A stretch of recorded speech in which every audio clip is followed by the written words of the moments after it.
things are happening. Yeah. I believe so. And I don't know. And I think again, going back to that, to listening to you open up about, where you were mentally and the little things that have happened, even in just the last 6 months, it's really, I think, first of all, I thank you just as a fan too, to see someone that you respect in, I mean, I would say you're in multiple fields, podcasting, comedy, whatever, to open up about that, but also to realize, like, man, like, people probably look to you as someone who has all their shit together, and you might feel like you don't. And I think that's beautiful. Dude, yes. I thank you. It's very frustrating to not feel like you have your shit together and to be as uncertain about your future I feel the same as way. I am. Yeah. As a young person, your 20s are fucking hard, dude. You gain more certainty as you get older, but that uncertainty and that confusion it's scary, disorienting. You just feel like it's never gonna fucking materialize. Right. Julio on the podcast, my co-host, said once, like, that when he was 24, when he was 29, someone said to him, "Oh, wow, you're about to enter your money-making years." And at the time, he was like, that's the worst thing to say. But he couldn't understand what that meant. Because up to that point, he had lived paycheck to paycheck, right? And he'd like scraped by. And the amount of kind of just like improvising and trying to do a commercial here and maybe doing some tennis lessons there and getting a little bit of money from opening for some guy. And you kind of barely make rent for like 6 years, month after month. And all of a sudden you find that you've got a little bit more leisure in your bill pay. And you're finding that you can buy yourself a nice thing and not like worry about what you're going to have to sacrifice for it. And I don't know where that comes from. You just get better at making money. Most people do, not everybody. But if you're smart and you learn along the way, you should.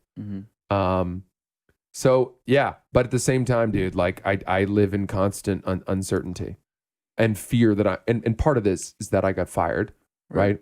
Kind of like out of the blue one day, which I caused. But the day before, I never would have thought that I was going to get fired the next day.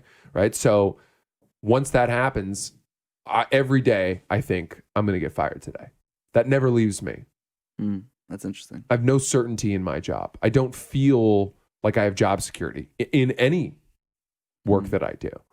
And not only that, but I unfortunately am constantly waiting for that tweet from someone who digs something up from my past, some soundbite or some, thing that hasn't aged well where I was trying to be funny and it comes up. And by that point, I'm big enough that people care and then they get angry and I'm fucked.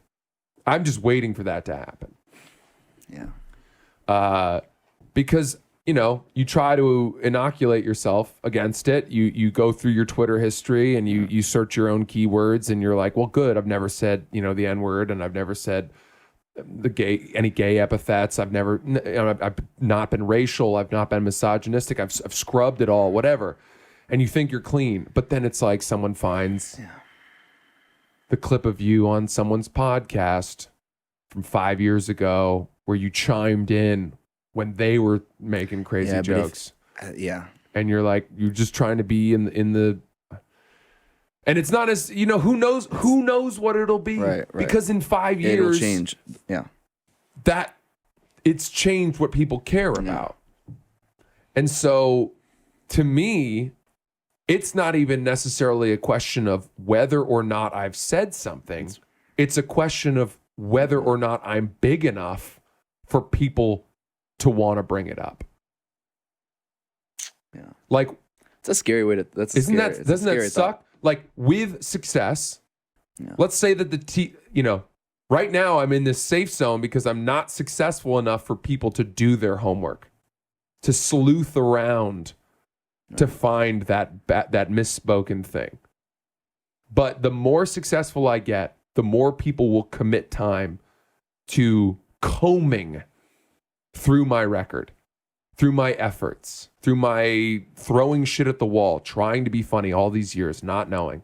And they'll find something, for sure. Does that affect the way you operate on a daily basis? I mean, at the very least, I'm aware now. Right. So I am constantly operating as though I'm under a microscope. Right.